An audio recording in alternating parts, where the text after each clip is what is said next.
Hello everybody, the next plane off the pile is a Millers Falls number 14. Let's take a look at it. Every once in a while I get lucky and I come across a plane that actually doesn't need a lot of work. Well, it's rare. This is it right here, this Millers Falls number 14. I already got her broken down.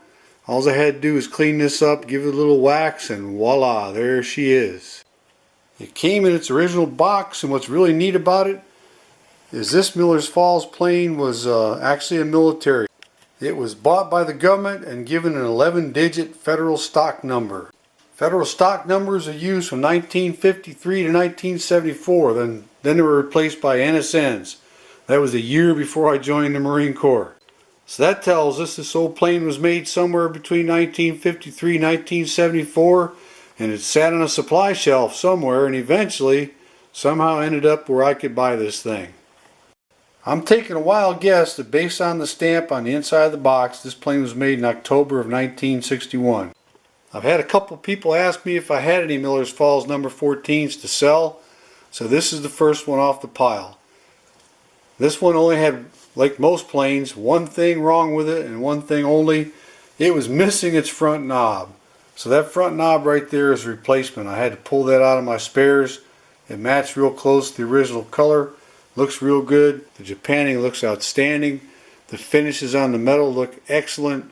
What more could you ask for? I think it's time to put it together.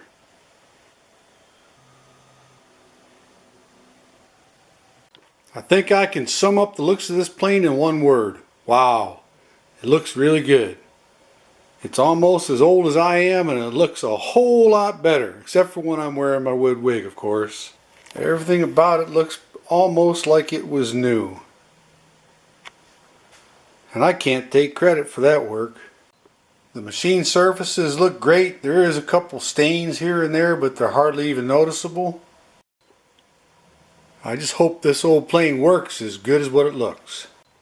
I've had a few people ask me if I had any 14s to sell. That was the reason why I pulled this one off the pile. I also pulled the only other 14 that I had off the pile, and there's an obvious difference.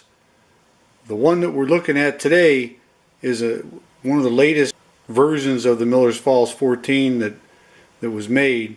It was near the tail end of their plane production. This 14 here is an older one. You see the difference in the tote, the finish, the style of it. Traditional large horn.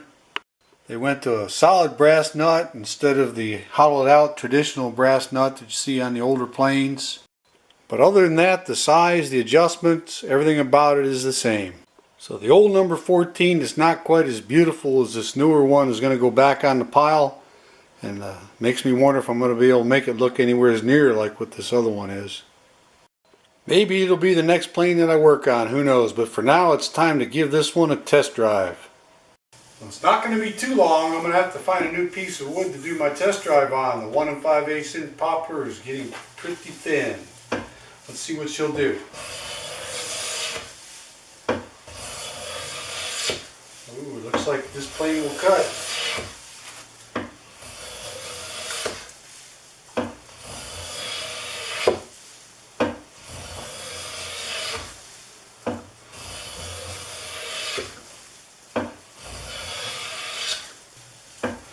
This old 14 is going to make a good user, or it might just go sitting on a shelf somewhere because she is pretty.